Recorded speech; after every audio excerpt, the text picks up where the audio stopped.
Robert from Jacinto City has a question about his driveway. Well, it's off I-10 East over near the brewery, and it's actually his mom's rent house. Robert writes, it has a 60-foot driveway, and it's uneven because of tree roots from a tree that's no longer there. The tree kind of pushed it up.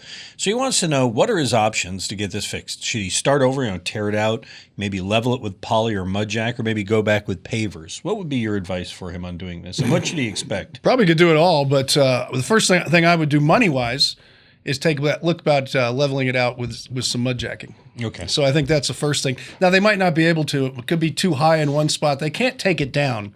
They can only bring it up. So it depends if they can bring it back to a normal level. I didn't know that.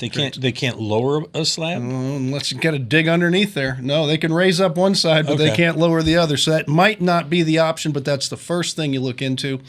After that, I wouldn't do pavers. That's going to be very expensive.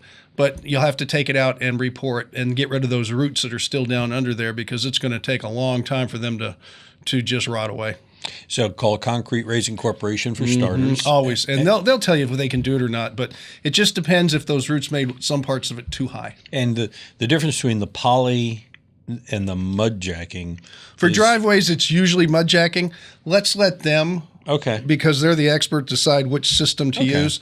The poly is for more, I think, at least when I've used both, it's for more delicate areas. It doesn't need as much lifting, and you're just trying to change the landscape a little bit so it drains properly. All right, well, there you go.